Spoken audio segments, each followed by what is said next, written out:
On this week's episode, we talk about new movies on streaming like Secret Headquarters and Day Shift. And other pop culture news.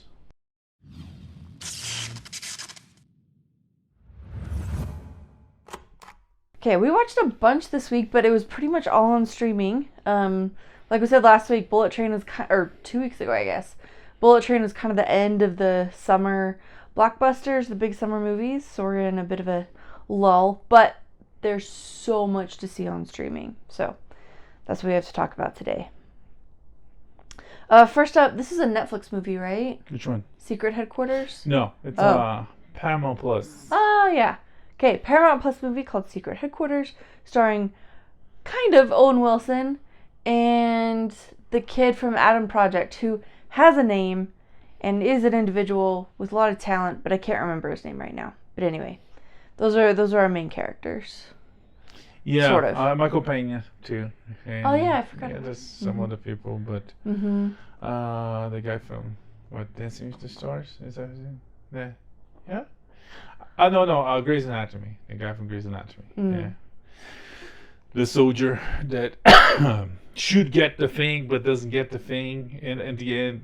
That's right. Yeah, you know. Okay, yep, I remember. Anyways, so it had a lot of potential. The trailer was exciting, but the movie has a lot of problems.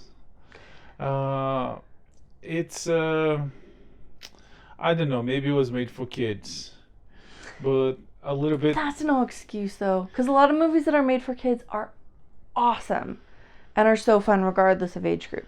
Yeah. So, but that one maybe was made for kids, like, you know how comedies are not comedy these days. Maybe this one is made for kids, but anyways, I have higher expectations. We have problems. Mostly, it is a superhero story. Not spoiling. It's on the trailer. It's a superhero story, but it's about headquarters. It reminds me of on Teen Titans Go to the Movies. There's trailers for several Batman properties, and there's like the Butler, the car. The Butler is fine. They have a TV show for the Butler now. It's actually in controversy these days because they added Batman to the title, and some people say, "Oh, anyways, it doesn't." Anyway, but it has one for the car. It does have one for the belt. Yes, that one's my favorite. Robin is like, "Oh my gosh, this is it, my movie." He goes, "The utility belt." Yeah. And so this one, no kidding, is the headquarters, and it's the narrative universe, the fiction they created for this story. It's very interesting. It has a lot of potential. They have Owen Wilson there that feels like wasted. So is Michael Pena. His character is, I don't know if it's isn't improperly written or if it's he doesn't work as a villain. I don't know. Either way. Yeah, some people aren't terribly believable as. Either way, there's some good action. The kids take the action, and that's why it feels like it was made for the kids. But it kind of like they could focus on that, but in different ways. And comes anyways, it's not terrible, but it has a lot of problems. Maybe I slept through most of it, and I don't really feel a huge need to watch it again. Maybe if they I don't know, make it a sequel. I don't know, the secret superhero team, the secret backup headquarters, movie, the secret duo, or the secret I don't know. Other secret headquarters. If they move from that, because the public headquarters. What? The public headquarters. I'm just trying to. I'm spitballing sequel names. They're not great. Not public. It doesn't, because heroes keep secret to keep it safe. You know. Yeah, that's part of the with great powers come great responsibilities and great secrets. Tony Stark. I am Iron Man. Yeah, Tony had like billions to back him. It's different. Sure. Spider-Man is like struggling to survive to take care of his old aunt. Yes. He can't go around and say, "Hey, I'm Spider-Man. Every villain in town is gonna go and kill him." But the people close to him know his secret. The most important people in his life know. What? That he's Spider-Man. That's debatable. I mean, I guess it depends on which version. Yeah. I'm just saying, I'm keeping it a secret to protect you. Yeah. Is a big steaming pile of baloney. No. Anyways, Secret Headquarters is on Paramount Plus. I guess you go watch it and tell us what you think. I didn't think it was terrible, but I thought it had a lot of problems. And the frustrating is that it has a lot of potential. Yeah. There's a great cast, cool premise, and just kind of under-delivered. And writing is kind of like, it does not help. But again, maybe it will come back. Maybe it will become more, and they'll improve. It wouldn't take much to improve, because again, it has a lot of problems. Secret Headquarters on Paramount Plus, available everywhere you can find Paramount Plus. One thing I did, I know you want to move on, but I really liked how they portrayed some of the teen relationships. Like, they let these teenagers be kids and didn't force them into, I feel like a lot of Hollywood films force their teen protagonists into a lot more physical intimacy than is appropriate for that age. But I guess at the age, they're 12, 10? No, they were 14. They're in high school. Yeah. Yeah, they look very, very young. Yeah, because they're kids. Yeah. Anyway, that's a beef I have. Yeah. With the entertainment industry, and this film did not do that, and I super appreciate it. Anyway, what movie did that lately? Like all of them, TV. Anytime you have teenagers on TV or in movies. Yeah, but what was the last movie they saw that? I can barely remember the things we watched. Anytime someone's freaking out about what was that one with Jonah Hill's sister and the never mind, I'll think of some later. Okay. But it anyways, the other thing we saw was what's it called? A Day Shift. A Netflix movie with Jamie Foxx, with Karla, whatever, can't remember her last name. Who else? Snoop Dogg. I don't know how you can forget that. And many other talented people. What's his name? Franco. Oh, Dave Franco. Dave Franco. And this one, it's better. I mean, not comparing it to very different styles, but this one works better. It does have some. I have some beefs. Does have some issues with it. I think there was some really sloppy writing. Overall, it's very entertaining. Also has a potential for more.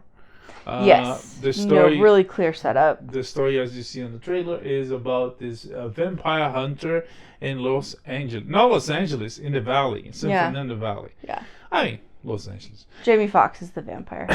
and they have this whole similar but not as great as John Wick.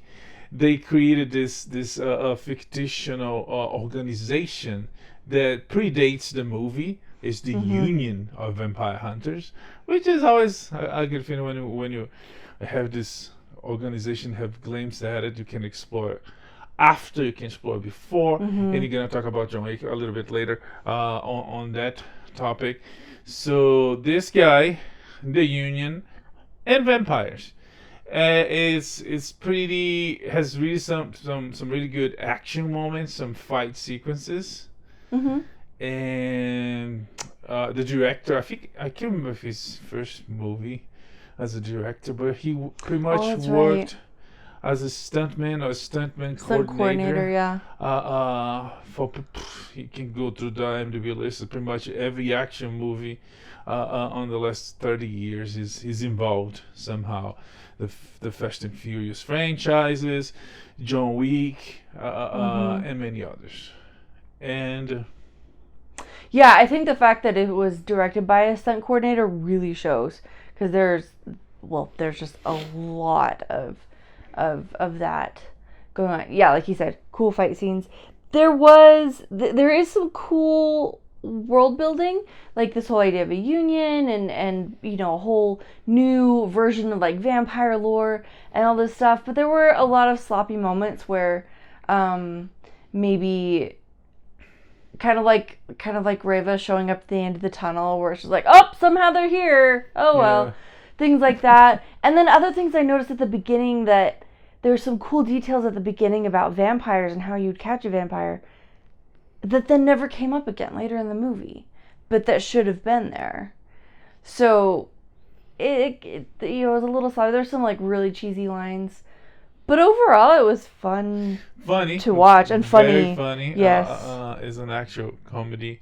Mm-hmm. And there's some timing, writing issues. There's a whole sequence that I think the movie has 2 hours and something. Mm-hmm. And to be honest, if it had 90 minutes, I think it would work better, because it's action, it works, it's fun, but it kind of feels unnecessary. And there's also a character at the end of the movie that had like pop for, I don't know, 5 seconds, talk to the main character, and then at the end of the movie she go from, I don't know, a little bit almost like a Nexstar with lines, to an important character, a part of the team.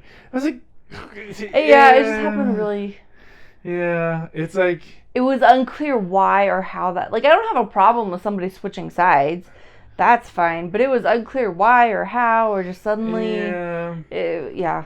And also the acceptance of the enemy as part of the team too. It was like. Yeah, there were moments like, y'all should have been way more freaked out about that. Yeah, it's So there's these problems, but overall it's fun. It's entertaining. It's funny. It's on Netflix with Jamie Foxx.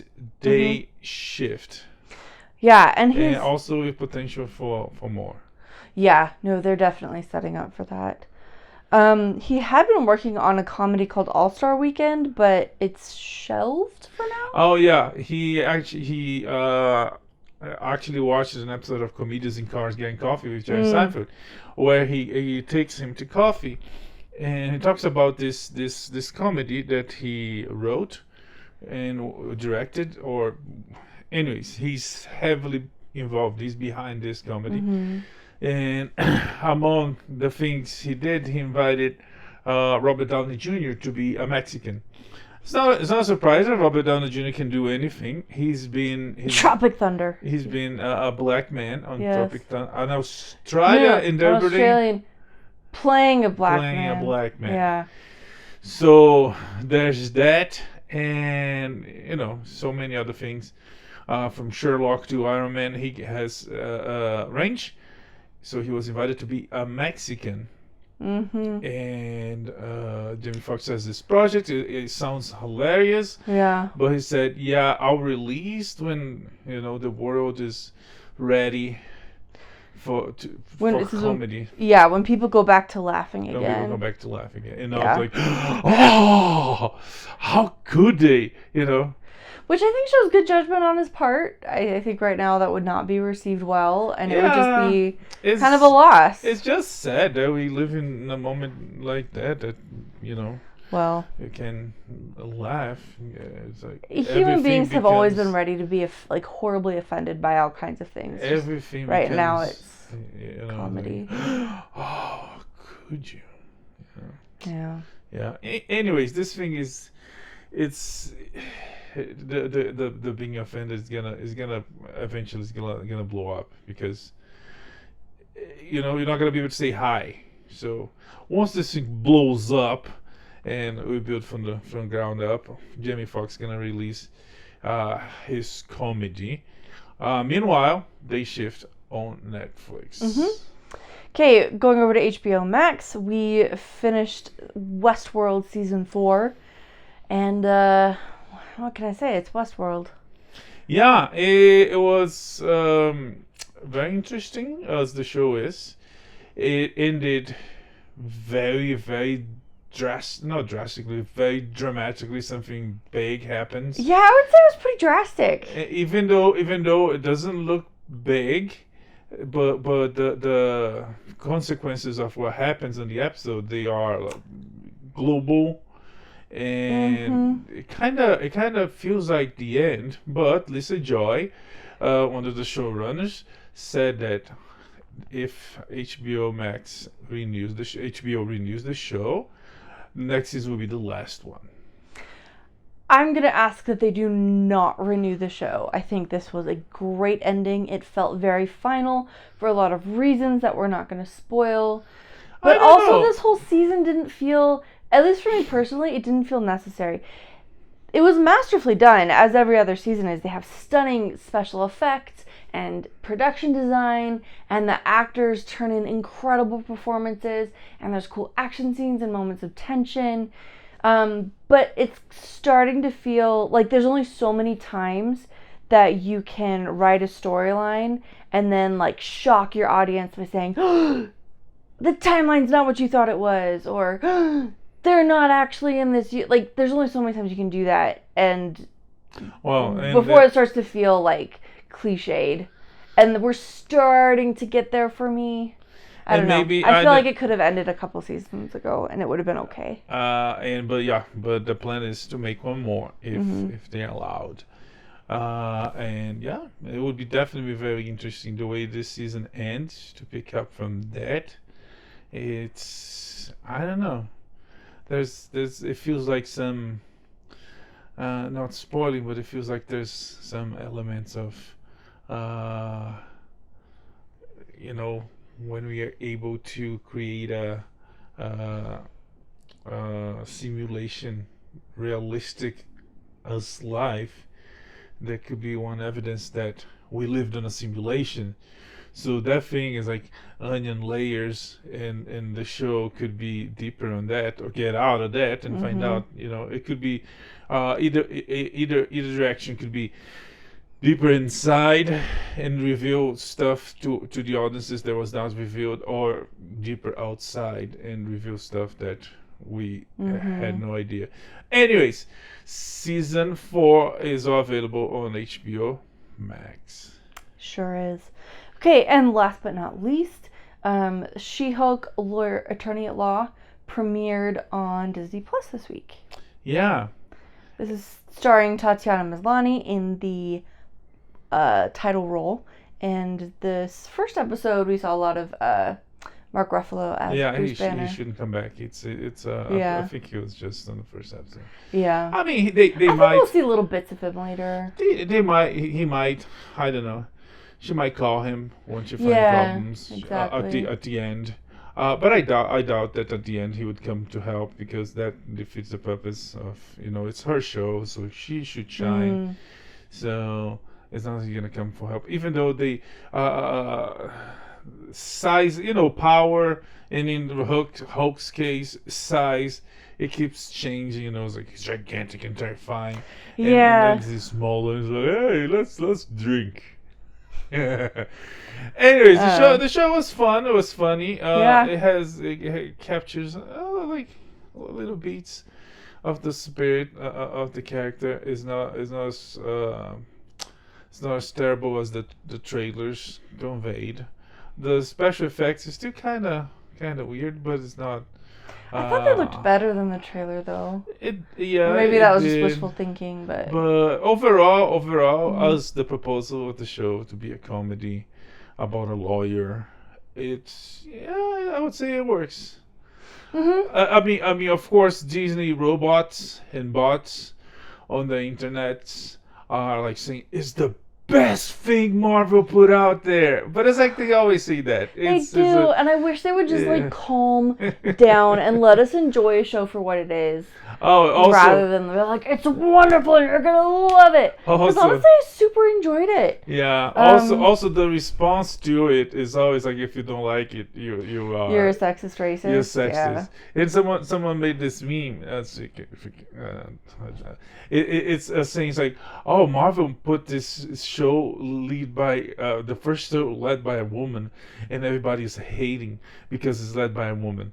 And it's like that's said for Captain Marvel, and that is said for Black Widow, and then Miss Marvel, and She-Hulk. It's like, no, it's not about that. People love those characters on the books. Yeah. If there's problems there, it's because there's problems there, and they know they use their power, of money and communications and robots to claim this. Like, no, the fandom is toxic. No, if there's problems there, it might be. Of course, there's a percentage of bad people there, racist, misogynistic, sexist, but that's not the majority. That's not.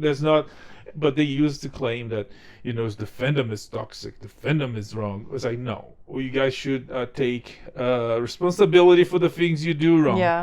Anyways, back to She-Hulk. It's working. It's fun. It's funny. It has problems, but it's MCU.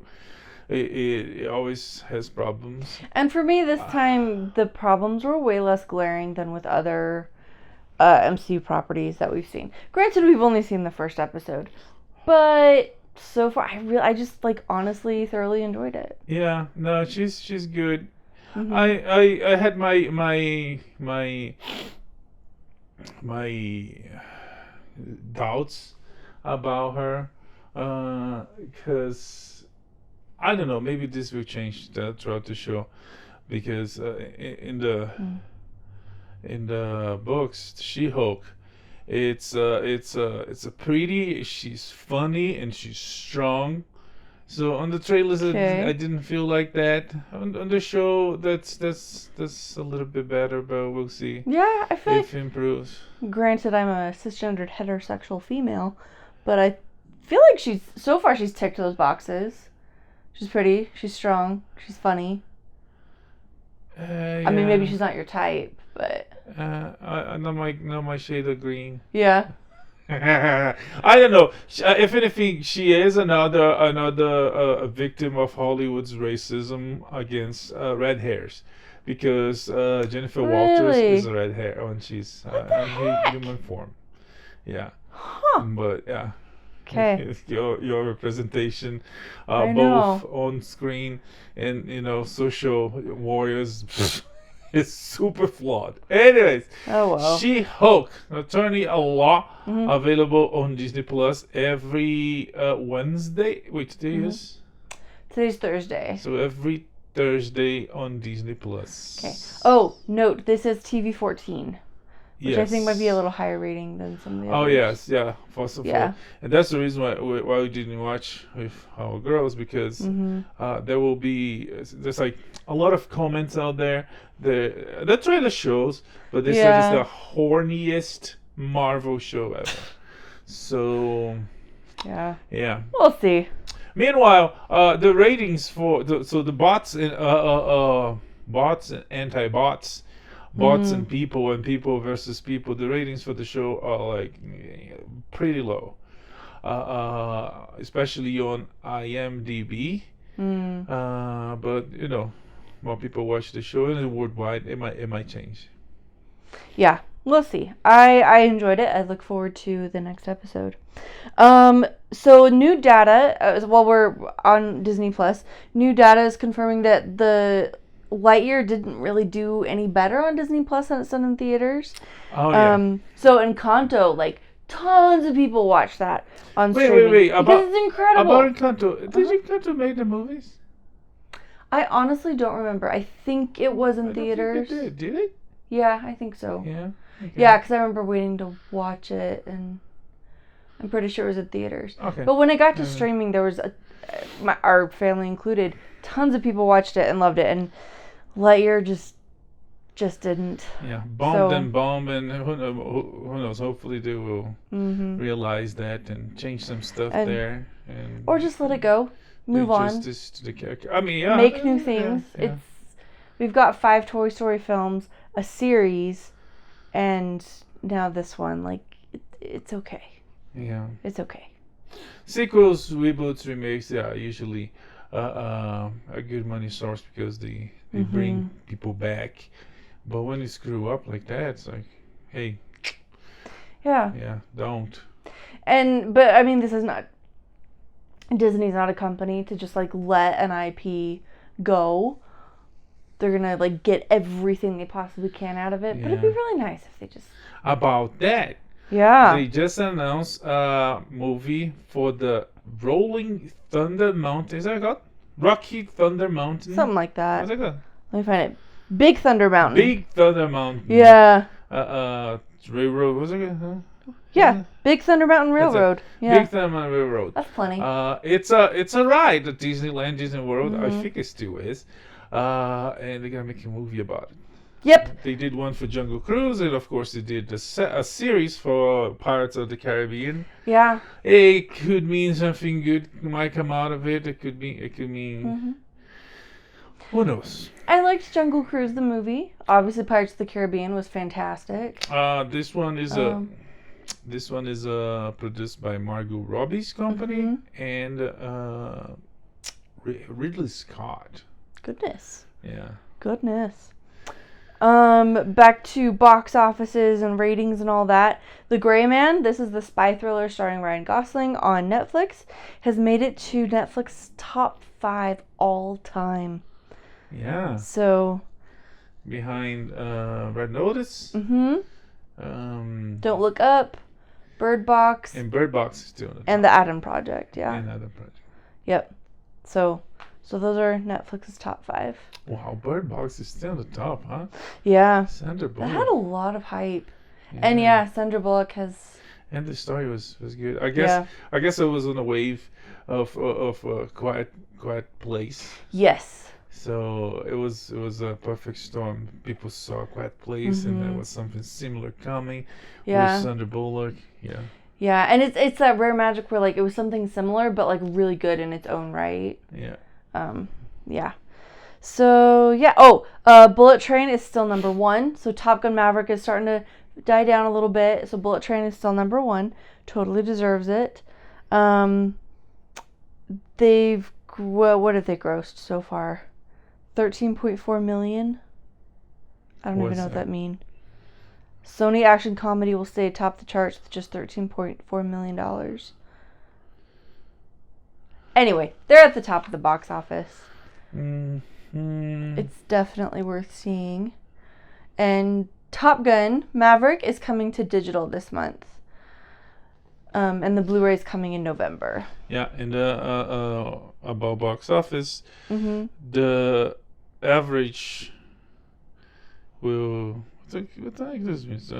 I don't know. You wrote it. Hit a 6 months low. Yeah. Yeah. Anyways. Basically, it's what we knew was happening. The whole summer box office blockbuster stuff is coming to an end. I think this is the weekend. I think they made that last weekend. Okay. And that's the lowest in 6 months. Yeah. In the past 6 months, no movie made that low. It was always, even the worst did more. So as we said a couple weeks ago, is the summer ending. Yeah. The summer movies closing their window, their season, and it's gonna go down to the point that there's like 2 weeks in a row you didn't go see anything. Yeah, that's true. All the new stuff is on streaming right now. Yeah. Pretty much. Okay, let's go over to some Hollywood business stuff, which is always so fun. Nexstar finally closed the deal and bought 75% of CW, the Warner Brothers channel, broadcast channel, and it was expected. They've been working this deal for a while. Yeah. And Nexstar owns several, many, what they call local stations, local stations. So now they own their broadcast company, supposedly to make their own material. And yeah. We shall see. In the meantime, this totally surprised me, but Nexstar COO said that the average CW viewer is 58 years old. So this could be that there's a bunch of like 90-year-olds and teenagers watching the CW, and so the average is 58. But still, that's way older than I would have thought. Yeah. Given that CW is notorious 90 for like years racy old teenage. watching CW theory is how they even would measure that. I don't know. It's like knocking the door. He goes, yeah, I know. Anyways, I think it shows it's a more mature audience. If anything, the average shows that or some of that. I see that as people moving away from, woke stuff on woke stuff on NBC, CBS. And you go to CW, there's some shows that, might get you away from that. Even some bad shows, but they create this fantastical fantasy world, universe, like that they see shows like Riverdale. I can say about Riverdale, never actually watched it. But entertain, they have that too. They have the woke stuff. But maybe because it's not like, I don't know, shows like Grey's Anatomy or Law and Order that have that, but on our reality, even though they're fiction, when they have on the world with Superman, it's like, who cares? Besides the shows they have, they are pretty distant from reality, like Wellington Paranormal. Is that what it's called? Yeah. Wellington Paranormal. It's a funny show. It's an apologetic. It makes fun of everything and anything. Yeah. But is that on CW or is it it's just... on CW, yeah. Oh, wow. Yeah. And on HBO Max. Good for them. But that's how I found out. A friend was complaining about a lot of crap on CW. Yeah. And it's like, but at least I like Wellington Paranormal. I was like, you so should good. check that. Yeah. Yeah, that's a really good one. But yeah, so the CW is gonna move hands, and with HBO and Warner Brothers Discovery going from restructuring and a lot of changes, I think it could be a good thing. I don't know. We'll see. I don't think it's necessarily going to be a bad thing at this point, because I feel like the Arrowverse has really kind of died down. So I don't feel like we're really going to lose anything there. There's not... Superman and Lois is... That's CW, right? Yeah. Yeah, so it's that's probably like the one... Yeah, okay, but like at one point there were like 3 or 4 Arrowverse shows, and now we're down to really only one that's good. I don't know. We'll see. But in the meantime, HBO Max has laid off 70 people, and they're like restructuring and canceling shows and all kinds of stuff. So that's all continuing. Yeah. So for sure, whatever kind of like DC and Warner Brothers content we're used to seeing is going to change, I guess. I don't know. Yeah, there's a lot of rumors. There's a lot going on. For sure, we know that there's restructuring. Shows being canceled, like Westworld, for instance. The showrunner said, if we renewed, the next season will be the last one. But it's like there's no guarantees for anybody. Yeah. But one that left a CW show by his own designs was Jordan. I can't remember his last name. I don't think we have it on here. Yeah. Oh, no, we do. Jordan Elsas. Jordan Elsas. He left Superman Lois. He was John. Jonathan. He was Jonathan Kent, the yes. son of Superman. And there's some rumors that he wasn't really happy with the route they would make the character go, because in the books they made the character bisexual, and the comics are basically about that now, and there's rumors that it was about that. There's some other rumors, but it's not clear. The only thing clear that he's leaving the show, and the producers said that the character will be recast. So I look forward to hopefully some like sly jokes about that. Like, son, wow, puberty hit you so like different. a ton of bricks. You've really grown. I never could have expected you to grow into what I see before me now, or I don't know. It's like, I don't know if you're really my son. You have the powers of a shapeshifter. Yes. Even though they're twins, right? The twins? Yeah. Yeah. Fraternal, obviously, but Yeah. yeah. Anyways, Anyway, I mean, they we'll could see. use special effects and made them twins. What the one called? Identical twins. Yeah. But be. should they have? But should they have done that? But Nexstar was like, oh, this is too expensive. Let's just kiss the Yeah. We shall see. We shall see. In the meantime, EzraMiller has issued an apology for everything. 1 week after CW. No, Warner Brothers. Warner Brothers, yeah. Yeah. Warner Brothers exposed the possible paths for the Flash movie, and one would be he apologized and get treatment, and we're gonna move forward with the film, or he's not involved with the tour for the movie, or we cancel the movie. So it seems like option A was the option he took. Quite a coinkydink. Yeah. It doesn't disavow, it doesn't decrease the gravity of all the things he did, but at least he's getting help.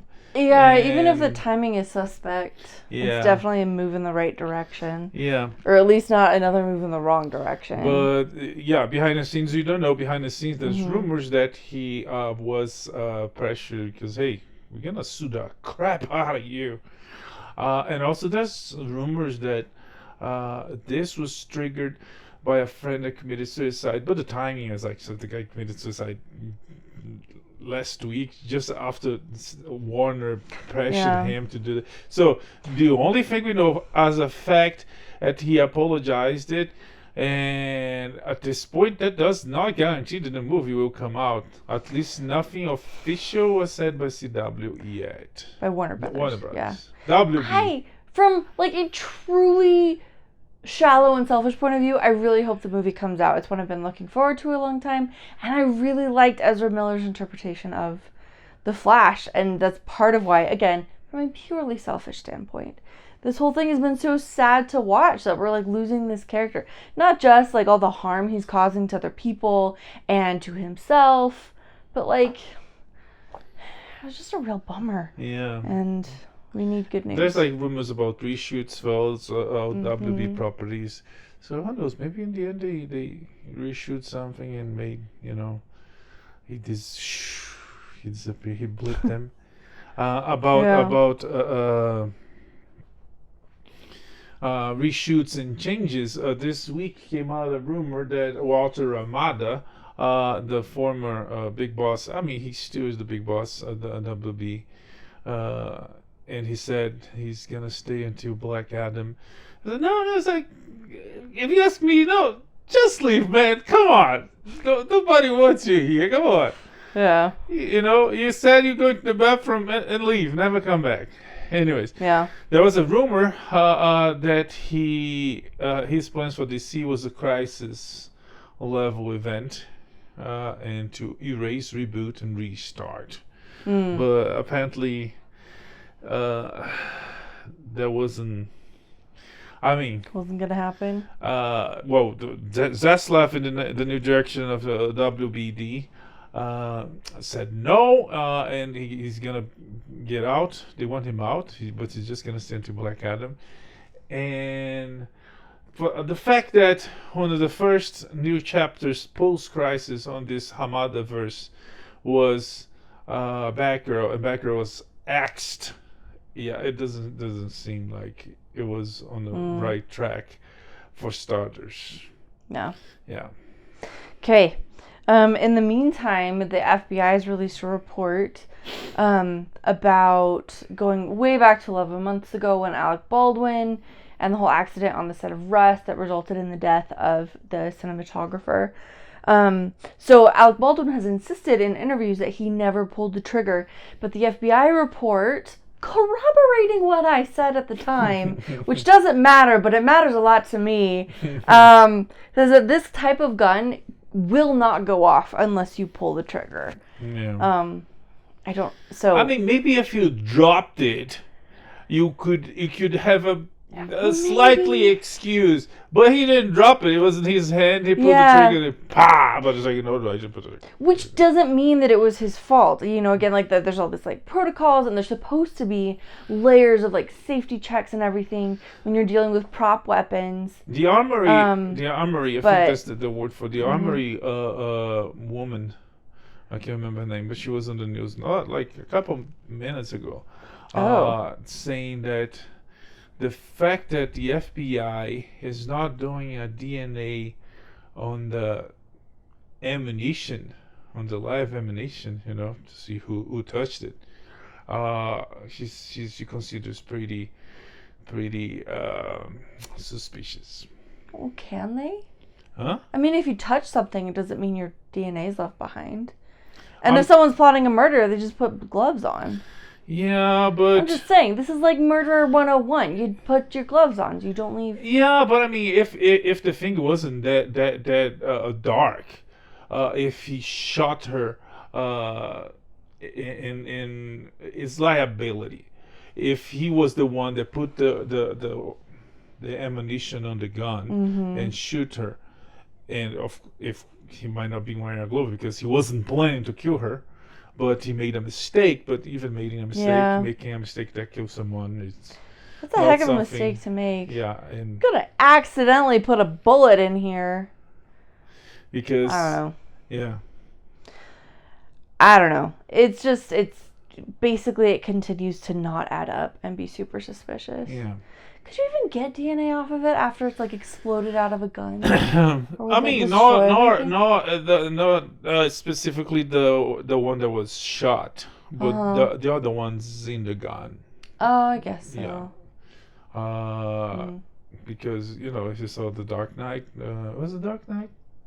Yeah, I don't know. Yeah. Batman get the fingerprint from a bullet that destroys a break and reconstruct the whole thing. Yeah. Yes, well, I don't know if the FBI has, but hey, the greatest detective. Oh no, the FBI, especially these days, Anyways, all right. I frankly do not understand what you wrote here.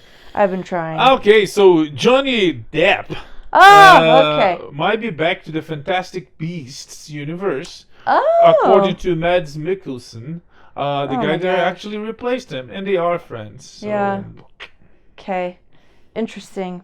Quentin Tarantino. So a long time ago, there were rumors that Tarantino was going to make a Star Trek movie. I guess it's back, and he says that it's going to be Pulp Fiction in space. Yeah.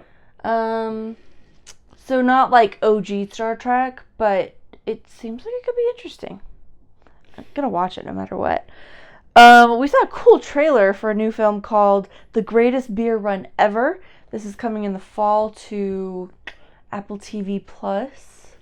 Yeah. And stars Zac Efron and other people. Yes. Bill Murray, Russell Crowe. Yeah. The movie is written by the Farrelly brothers and directed by Peter Farrelly. It looks good. It looks really good. Is about this guy. He see his friends go to Vietnam, and he see people protesting, and so he's like, "No, you should support these kids. They're fighting, they are brave." And in a bar conversation, is like, "If I was me, I would like give them every single one of them a beer." It's like, I can do that, and he goes do that. Yeah, he goes to Vietnam as a civilian to just give all the troops. Yeah, and of course there will be reality shocks because it's war and a particularly ugly war. Yeah, so based on a true story. And Apple has been doing great with their movie selection, with their show selection. Yeah, and with their true stories. Yeah, and this one is not different. Sounds and looks really good. Yeah. So again, fall Apple TV Plus. In the meantime, Barry Love. It also is going to be on theaters, so theaters good. and Apple. And Apple. Cool beans. Barry Levinson is working on a mafia drama called Wise Guys, starring Robert De Niro in not one but 2 roles. Yeah. Do you know anything else about that? No, not much. That's all we know. Cool. Okay, Pete Davidson, everybody's favorite comedian with a stunning list of girlfriends. Yeah, Martha Stewart now. She did say she described him as a charming boy, and said it's more charming boy. It's more That's like what they call back when she was grandmother type relationship. So she has addressed it. Okay. They're just friends. Just friends. But anyways, he's gonna be in a rom-com with Kaylee Cuoco. It's gonna be at Peacock, and it's called Meet Cute. Yeah. So there's that. What else? Well, this one is a funny one. Yeah. So there's a couple about Lord of the Rings. Bad news, Amazon's still making that show. Okay, but we're gonna go back to that. Good news is what's it called? Endeavor was a company called? Oh shoot! I didn't write that down. You didn't write it down, but you told me last night. Oh. And it's just like right there on the tip of my tongue. It's a video game company, It's a right? Swedish video game company. There's buying properties.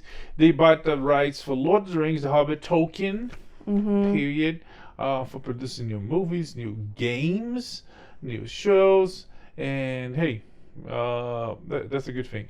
Back to the bad thing. The Lord of the Rings, The Rings of Power. That's the name of the show.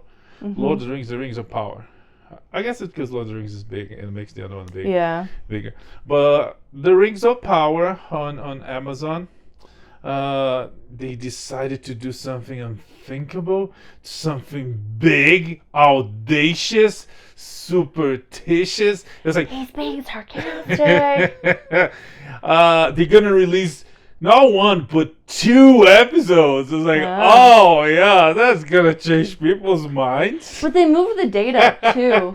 They moved up or they moved down? What they moved up. It's coming sooner. Oh, okay. September 1st. I mean, Game of Thrones is coming. The new Game of Thrones, House of the Dragon, is coming Sunday, and that's a big competition. Yeah. But yeah, since we're talking about Game of Thrones that comes Sunday. The House of the Dragon. George R.R. Martin, the author of the books, the Chronicles of Song and Ice and Fire, but I can't remember.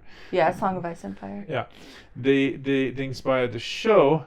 Said that everything since season 4 of Game of Thrones, he's not responsible. He was off the loop. Yep. And I think a lot of fans will say, yes, this makes sense. This is not shocking to us. Yeah. Okay, this is one that has me a little bit befuddled. Rogue One. Oh, I clarified that one, yeah. Okay, it's coming back to theaters, but they're adding footage from the new. They're not. Oh, thank goodness. Because why would you do that? Rogue One is a perfect film. All the Star Wars fans it is perfect. It's amazing. Don't touch it.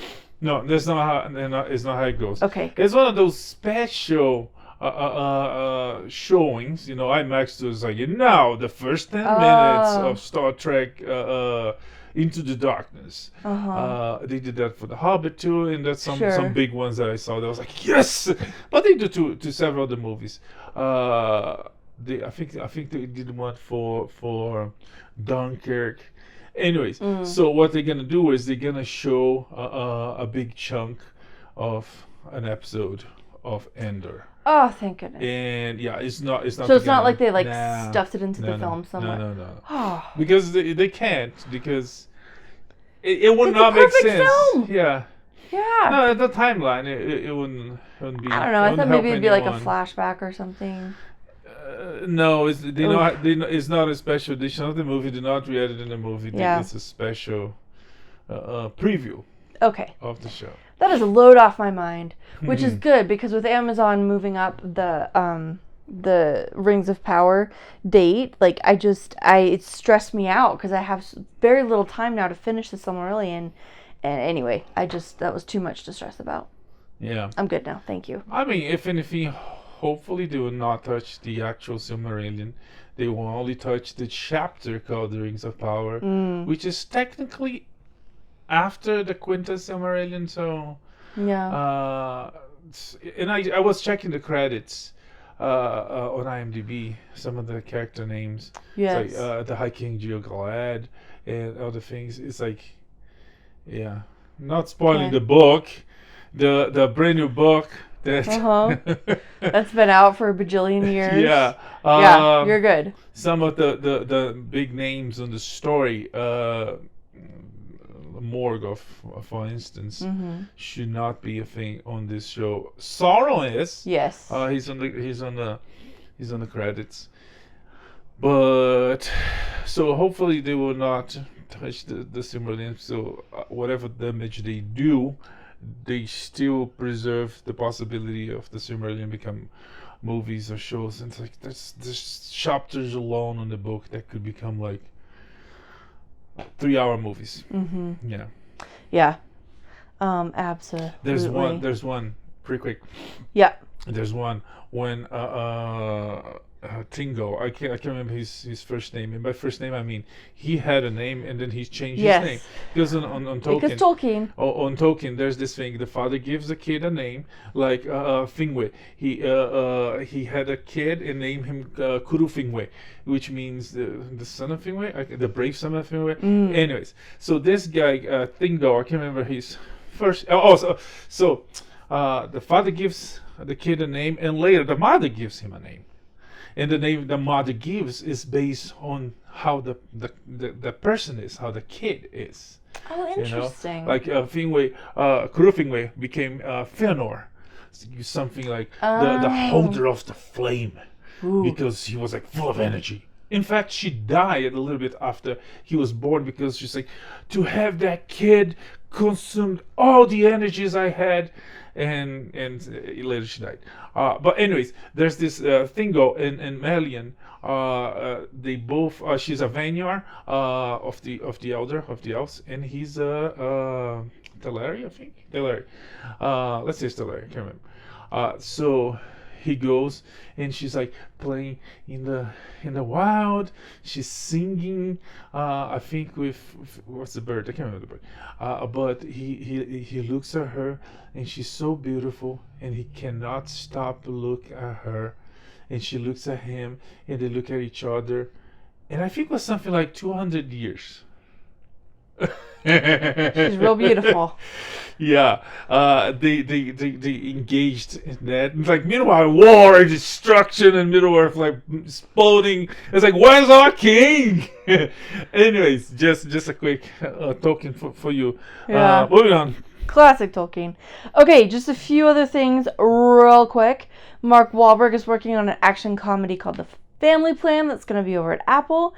Kung Fu Panda 4, which precisely nobody has asked for, but if Jack Black's involved, that's okay. March 2024. So that's happening in a while. Emily Blunt is going to be working with Ryan Gosling on The Fall Guy. Based on an old TV show directed by David Leitch. They directed Bullet Train, Free Guy, Adam Project. Yes. So after, yes, that's the group of people working together makes me happy. The John Wick Continental spinoff is coming to Peacock next year. Yeah, we know Mel Gibson is going to be involved. Oh, did we? I didn't know we knew that. Yeah, we knew for a while. Okay. Well, that's exciting. I think his special brand of crazy is going to work really well there.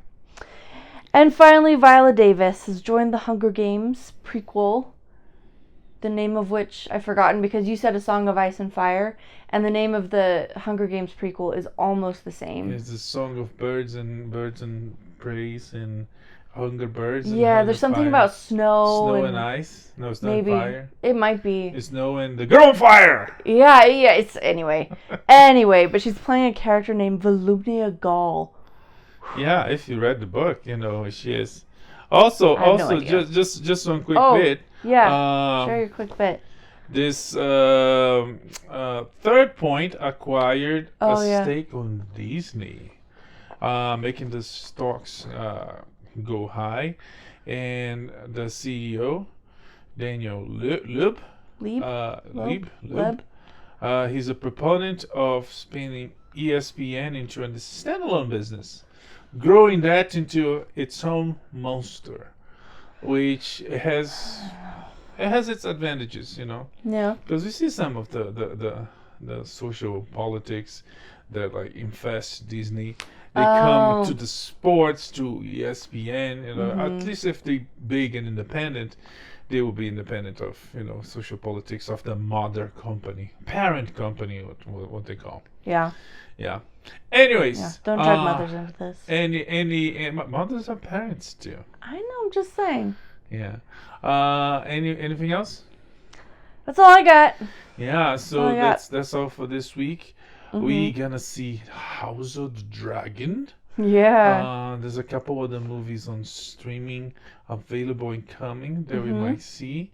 And there's good shows you can see, good books, comic books. Yes. Mostly old stuff. New stuff is kind of like, it's like, hey, what if we imagine? It's like I just saw this on the news. The author of Percy Jackson, this piece of article was like, the author of Percy Jackson can't stop talking how good the new trio is. It's like, yeah, it's not. It's like he wasn't paid to do that, right? Yeah. Anyways, that's it for this week. See you next week with more pop culture news and entertainment. May the force be with you. Live long and prosper. Bye. Bye.